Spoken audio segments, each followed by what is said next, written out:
And now, ang akong kasinatian sa mabudhion ug maabusado kong partner. Dili gyud ta ko mahilig mag-share ug labaw nang dili ko mahilig maminaw sa mga life stories sa radio. Pero one time, niagi sa akong FB wall ang usa ka sibilanon sa usa ka inahan. Inahan nga nakatagamtam o grabing kasakit na kasinatian. Daw gikumot ang akong dughan ug sa dihang nanumbalik ang mga grabing kasakit na kagahapon sa akong kinabuhi. Gusto kong inyong mabatian ug unta makuhaan ug pagtulunan. Tawgalan ko sa pangalan nga Rosie, 37 years old, na taga-Lipayran, Bantayan, Cebu. Aron ninyong masabtan ng tanan, akong sugdon sa nag-edad ko 10 years old. Saan ang idara, unta grade 4 na unta ko sa elementarya. Pero tungod sa grabing kalisod sa akong mga ginikanan, dili na ako maantos nga magtan-aw, luha og singot sa pagpaningkamot. Aron naa lang ni makaon nga managsuon. Kay lagi, matud pa sa akong mga ginikanan, ubos man ako pangutok sa akong mga igsuon, ako lang usa ang ilang paandamon. Ug ang akong mga manghod ang pwedeng ipadayon. 10 years old, pamantuod ko, pero sulod sa akong unahuna ang buot pasanon ang tanang kakapoy. Natabangan lang si mama o papa. Bisan asa nga balay, sulod sa ganoy sa akong mga tiil kung asa dadun sa kapalaran. Sa grabing kalisod sa among kinabuhi, akong giantos ang tanan para matabangan ng akong kinikanan. Hangtod nga miabot ko sa Alontaga family kay Lola Diling. Ug malipayon ko kay naa na gyud ko'y masupport sa akong pamilya.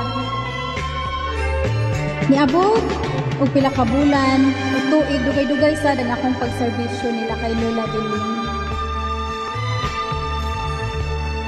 Pilay dagan sa panahon, hamtong nako sa Panginoon.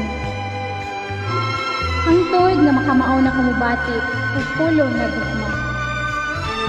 Ug dinhi akong nakaila si Gabriel ni Cor. Malipayon si Gabriel sa panahon iya kong makauban ug makita. Niabot ang time nga nagdesisyon kong muadto sa Cebu City sa walay pagduha-duha, gibiyaan ako si Gabriel. Pilay dagan sa panahon, tungod kay way cellphone atong panahona, magkita lang niyo magkauban ni Gabriel ug makauli ko sa isla matag fiesta. Grabe kabuutan ug mapinanggaon si Gabriel ug labaw sa tanan, dako kaayo og respeto sa akong pagkababae. Malipayon mi sa among relasyon ug sa dihang miabot ang time nga nihangyo siya nga unta adlaw sa iyang graduation, muadto sa akong ginikanan aron hangyoon ug puhaon ang akong mga kamot. Nianang higayuna, andam na siyang makigminyo nako ug ikauban ko sa tibuok niyang kinabuhi. Apan sa akong pagkabalo, tungod kay bata palagi ko, tibuhat dayon ko og laka nga pumupalayo ug muadto sa Maynila.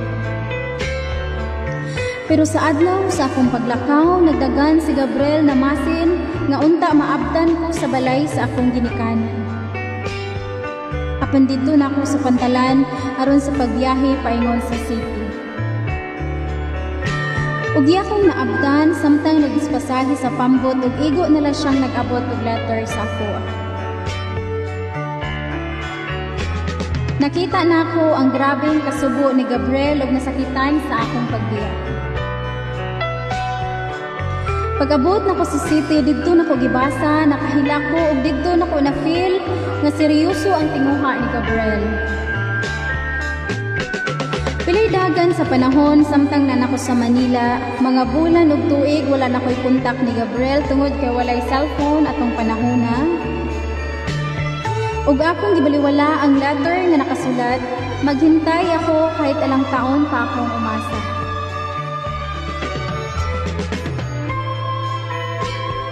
Niabot kog 2 years sa Manila, nanakoy karelasyon nga si Joey. Pila ka bulan nagdesisyon ming moadto sa Isabela aron ipailaila ko sa iyang ginikanan ug human ni ana moadto sa Cebu aron mananghid usab sa akong mga ginikanan. Apan subo pamalandungon, nagbulag lang mi ni Joey sa walay klarong hinungdan. Nasakitan ko sa gibuhat ni Joey ug nisugot ko nga mauyab ang anak sa suod nakong na amiga nga magulang lang nato giday. Tungod kay kagustuhan niya ma-partner ko sa iyang anak, kay lagi tupad raman ang iyang balay sa balay nga akong gitrabahuan. Isip balos na ako sa gibuhat ni Joey, mikuyog ko ni Carlo nga anak sa akong na amiga. Ug nanglaag mi kay gusto niyang mananaw mi og sini human nangaon. Ug naglaag mi kay gusto lagi niyang mananaw mi og sini.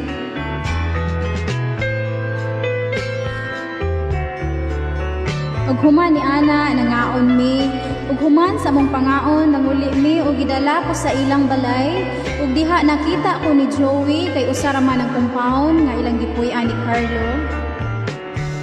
Nakita na ko ang grabing selos ni Joey atong higayuna.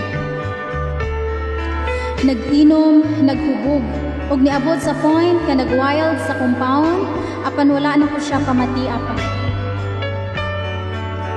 Pila ka oras ming labay,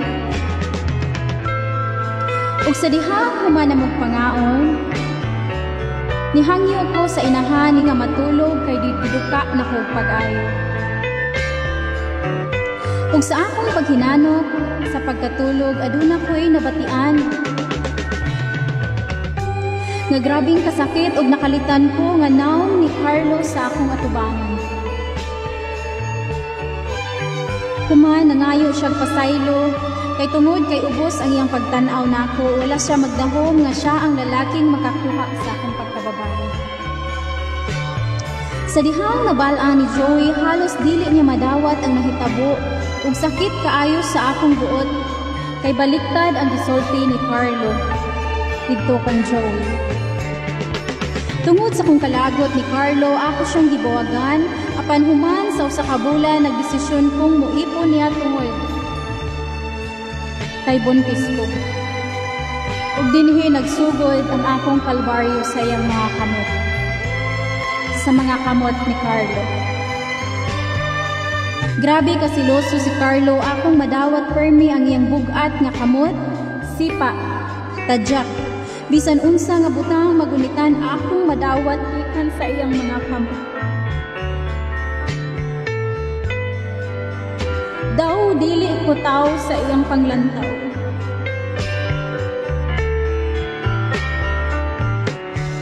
Halos mataghigayon mahubog, beer house didto, suyop dire suyop. Ug dahay higayon hubog gikan sa bar, ako siyang gipahigda aron trapuhan. Nikalit siya bangon o gitadyakan ko nga nagalingkod ug napiang ang akong bukton. Daw mura kog dili. Tao, unsa ba hayop sa iyang panglantaw. Niabot sa higayon nga gusto na ko putlon ang akong kinabuhi apan naay anghel sa akong sabakan. Ug nidesisyon na lang kong mapauli sa isla. Walay laing nabuhat akong ginikanan, grabing kasubo og nagsulti. Nak, nganong imo maning gibuhat? Nganong wala man ka nag-amping? Apang pobre kaayo ta. Ug tungod sa dakong gugma sa akong ginikanan, gidawat gihapon ko nila sa walay pagduha-duha. Pila ka adlaw ni ana wala na ko damha na dibisita si Gabriel. ang lalaki nga akong gibiyaan sa isla. Gibati kong kaulaw sa pagatubang sa iyaha ug akong nahinumduman tanan namong kagahapon. Ug sa dihang iya kong gitutukan, kumusta naman ka? Naglaon ko sa imong pagbalik. Apa ni uli ka nga lahi na? Imo daay kong gikalimtan. Imong gikalimtan ang akong gisuwat sa imong pagbiya. Halos matulo ang akong luha sa pag-ingon nga hunong na sa pagkabuang nako. Pangita na lang og babayeng deserving sa imong gugma. Ug ayaw sa ako kay buntis ko ug sa lalaking walay klaro makig-uban hangtod sa katapusan. Ug masakitan maayo si Gabriel at ang higayuna. Hangtod niabot ang time gisudlan niya ang tanang bisyo. Tungod sa akong gibuhat nga pila ka tuig niyang huwat, maura niya niyang nadawat gikan ako. Hangtod niabot sa higayon, nagimahay ko siyang igsuon kay usa ka higayon ana ni give up na ang lawas ni Gabriel.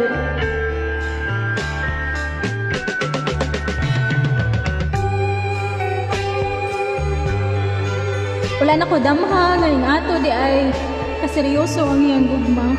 Ug diha na ko nahunahunaan ang nahitabo sa akong kinabuhi. Mao man siguro ko'y balos sa gibuhat na ko ni Gabriel. Kung mauto ang katapusang pinagkita namo ni Gabriel. Human sa pila ka bulan ni Apa si Carlo sa isla hangtod sa akong pagpanganak. Pero wala na usob ang iyang dinalaan ako. Dawat gihapon ako ang sipa tadyak sa iyang mga kamot nga bisan ug na ang akong ginikanan dili na ko makita. Ang akong gipangandoy nga bisan respeto man lang. Human sa akong pagpanganak, nakig-uli si Carlo sa Manila ug didto ni grabe ang kasakit nga akong nahiaguman adlaw sa bunyag sa akong anak. Mismo gidala niya ang babae sa balay ug didto sila naghagwaanay. Mura ko mabuang mag-anto sa iyang mga kamot ug nilayas ko uli og balik sa isla. Human sa pipila ka bulan ni apas na sad siya ug ako kay tangaman ug sa akong dakong gugma ug para sa bata nahimo kong magpakamartir bisan pa man kulatado ko ug maayo sa iya.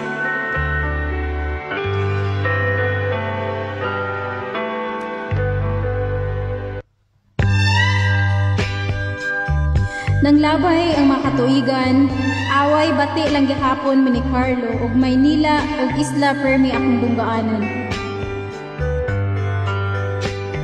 Hangtod naabot og upat among mga anak ug hangtod nga nagdesisyon na pud siyang mobalik sa Manila kay di ay buntis ang babae nga iyang gikarelasyon nga bisan sa Isla pa Permi na kong madungog ang I miss you babe ug kaulion na sa Manila. Human ato, ako siyang giingnan balik na lang sa Maynila aron hingpit na nimo siyang makauban. Nibalik ko sa Manila kay manarbaho sa dihang iya na pud kong nadumduman. Nagbalik na pud mi ni Carlo tungod kay panumpa niya nga magbag-o para sa among mga anak pero wala man gihapoy kausaban. Siya gihapon ang Carlo nga akong nakaila sa sinugdanan, babae diri, inom didto. Suyo paguban pa mura na kog mabuang sa iyang mga kamot ug hangtod niabot ang higayon na napuno na gyud ko. Ug akong nakabot ang hugot nga desisyon ug undangon na ang akong pagpakabuang niya. Ug human ni ato, wala na mi kontak ni Carlo ug sa akong nahibawaan, anaa sa siya'y pamilya ug mga anak. 10 years sukad sa among panagbulag. Hangtod karon trauma lang gihapon ko sa mga panghitabo sa iyang mga kamot.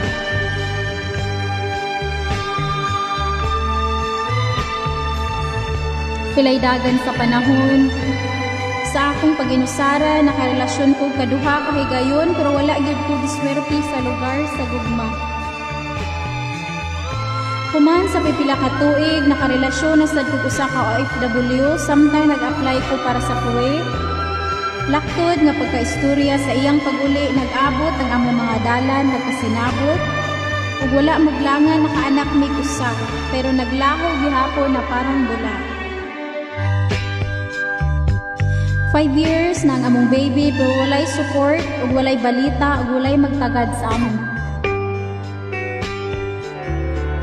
Ug karon atilain naman tuod ko'y karelasyon pero mahadlok na kumusalig kay basing biyaan lang unya sad ko or akong matagamtaman ug balik ang sama sa akong mga kagahapon. Punong nako sa kalbaryo sa akong kinabuhi ug pilay dagan sa panahon naan ako karon sa Saudi. Aningkamot para sa akong mga anak. Dili lali mahimong usa ka single mother. Ug malayo sa pamilya. Pero tungod sa ilang kaugmaon, buhaton sa usa ka inahan aron mahatagan ug maayong ugma ang imong mga anak. Sa kaadlaw ni ana, laban lang. Grabe kasakit, pamalandungon nga imong anak. Sakit kay sa dughan, labi na karon. Pasko, dili mo makauban ang imong mga anak. Sa kaadlaw ni ana, naghatag og mensahe ng akong anak sa Messenger. Nag-ingon, kahit hindi masaya ang Pasko ko ngayon, Mama. Ilang taon ka na hindi ka na namin nakasama. Iba talaga pag may ina sa Pasko. Yan lang talagang wish ko, Mama, na makapiling ka namin ulit. Yan lang naman ang dasal ko kay God, na lagi kanyang iingatan at i-guide sa bawat oras. Para pag-uwi mo, Mama, may malaki mo rin ako balang araw at pangako ko yan sa'yo, Mama. Miss ka na namin ng mga kapatid ko. Mama, hihintayin ka namin ng mga kapatid ko sa pag-uwi mo.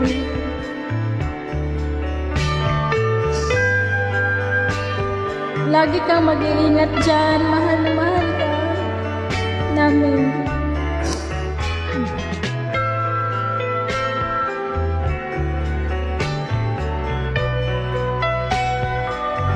Nak, antuson lang ni Mama ha, para ninyo na naara si Mama na kaya na ako para sa inyong maayong kaugmaon. O para sa mga viewers, manghinaot ko nga inyong pilion ang lalaking tinud-anay nga nagmahal aron dili ninyo matagamtaman ang kasakit nga akong nagian. Ug dili unta mo dali-dali og desisyon sa mga butang walay kasiguraduan. Ug para nimo, Gabriel, sorry kaayo sa mga kasakit nga akong gihatag nimo. I know nga naa ka sa kamot ni papagad karon tungod kay maayo kay kang tao. Malunon ko hangtod sa hangtod ang kasakit na akong nahatag nimo ug manghinaot ko nga imo ko mapasaylo. Dinhi na lang ko to, Rosie.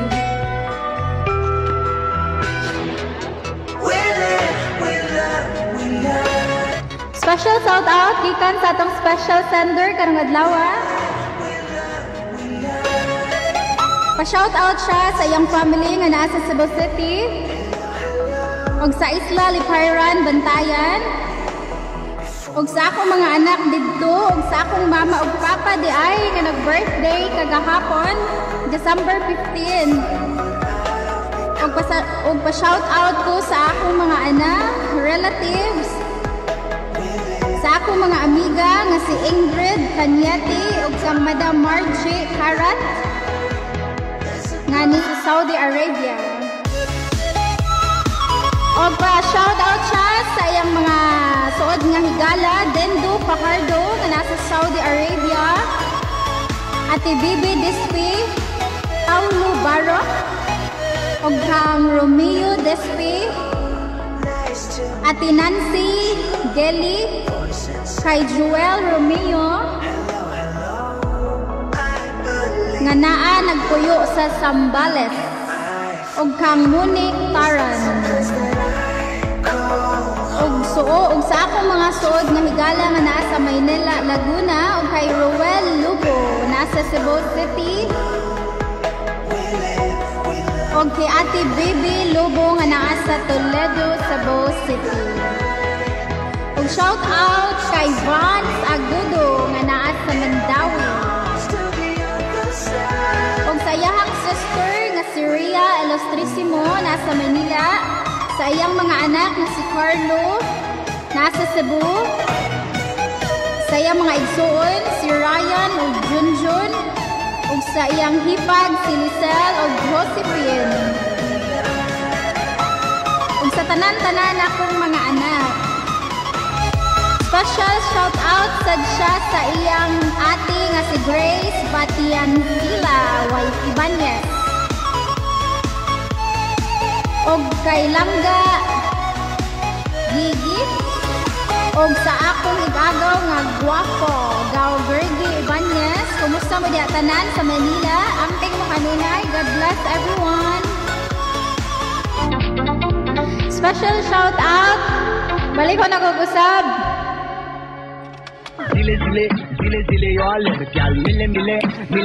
Shout out sa Sender kagahapon.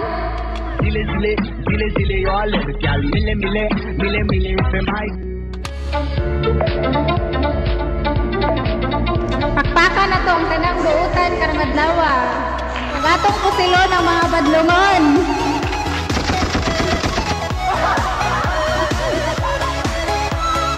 Shout out sa mga uyab nga buutan ug sa mga dili buutan kusilon lang gyapon nato.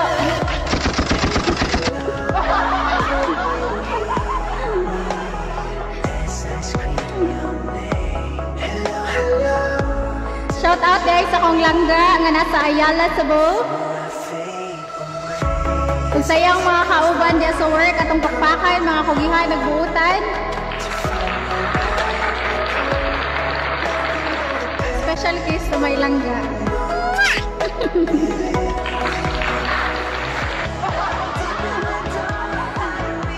Special shout out kay Dudong Marvin nga kong igsoon sa Argao siyang love nga si Jessong Wanya.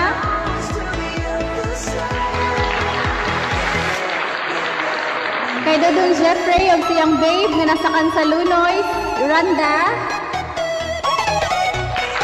Kaka na to Permi. Ay, sige mo, ngisi-ngisi din na. Okay, Salim Jane, nga gisigigikilig, taga-adlaw. Nga naminaw sa Thunder, atong naging adlaw, bahay ni Ms. R.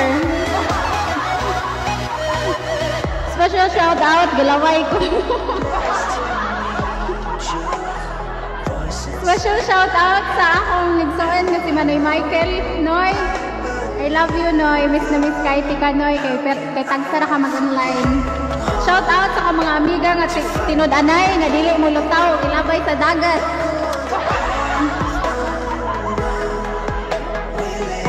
Shout out, shout out.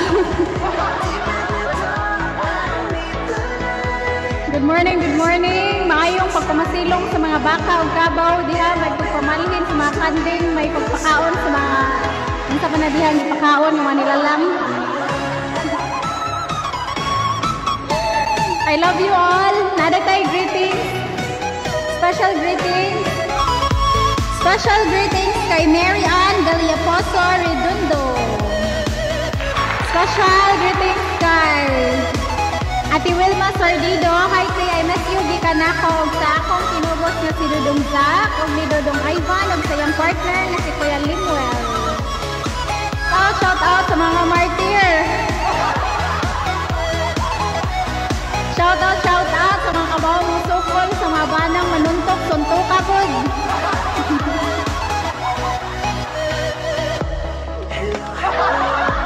ka magsigig hilak-hilak, hunong na mo din ha. Move on na ta, kay mag 2021 na. Panglabay na tong mga tao nga walay pulos. Katong dawaton ng mga taong andam natong maputlan. Bitaw, ipakatawa lang ta mo. Thank you guys. Dinhin na lang sa ako to tell my next video. Sunod sa laing story in life.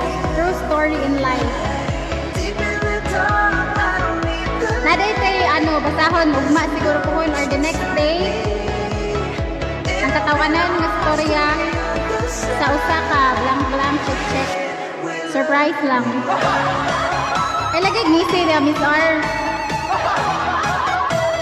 Kay tubagon ra ba ni Miss R? Ang life story standard kagahapon. Patay na. Mangandam na ko ani.